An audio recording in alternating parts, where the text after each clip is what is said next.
Bet you didn't see that one coming.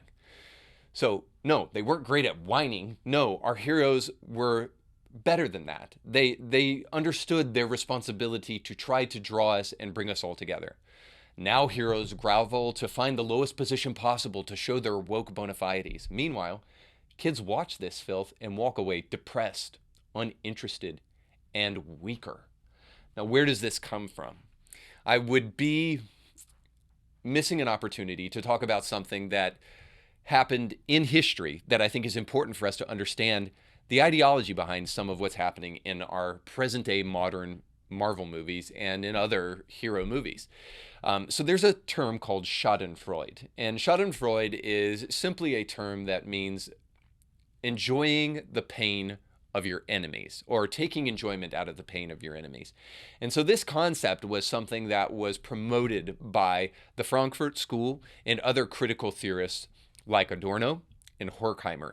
Specifically, these guys invaded Hollywood back in the 1940s, and they started a trend that would trickle down into our present. They would start the Schadenfreude trend, which ultimately was this idea that in order to change culture, what we need to do is we need to change our heroes. We need to take those people that we once celebrated, those people that we once enjoyed, and we need to turn the good guys into the bad guys.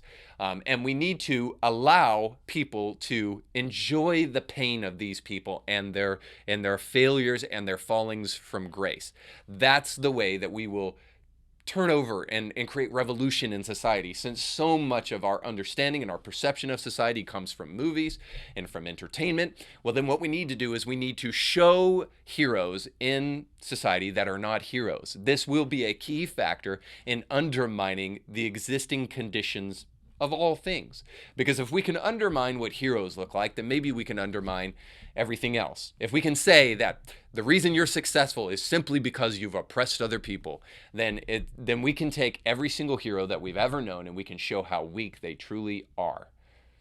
If we can take heroes and show that the only way that they got to the top was because they oppressed other people, well, then what we can do is we can show the failures and the shortcomings of society. We can expose them, and then we can turn it all around, burn it to the ground, and then we can create a new society in our own image. So the pathway to that is to make everyone bitter at our heroes and to show them as weak rather than strong.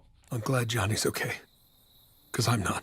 Now, you may be able to see this in so much of what has happened lately. As much as I like the Batman movies, I have to say, Christopher Nolan was one of the first people to really do this in terms of big budget cinematic superhero films, to show that, well, hey, the Joker is just as evil as Batman, except for one exception. He just doesn't shoot people. But otherwise, Batman's emotionally scarred and Joker is emotionally scarred. They're both emotionally scarred weirdos and basically cut from the same cloth with just little few exceptions.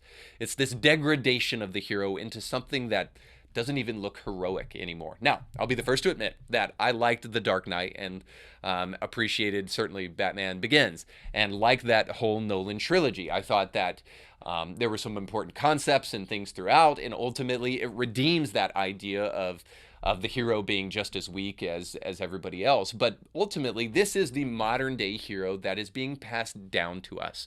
They're weak, they're spoiled, they're sycophantic, they're nauseating, and not easy to root for anymore. So although this Marxist critical theory attempt to infiltrate Hollywood back in the 1940s seems a little far-fetched, you can see it today in modern leftist ideology, which has captivated most of our institutions and clearly has captivated Disney. This is why, for the life of them, they cannot seem to create a hero that we actually want to get behind. All they can do is promote gender and promote identity and promote how different these individuals are and promote certain groups rather than promoting the thing that brings us all together. So you just got done watching a small excerpt of a much larger episode. You can find the link to that full episode down below in the description of this video. So you definitely want to check that out, because if you like that clip, you'll like the much larger episode. And while you're at it, don't forget to like, share, and subscribe, and click that little bell to be notified when great new episodes of Indie Thinker come your way. Thanks for watching.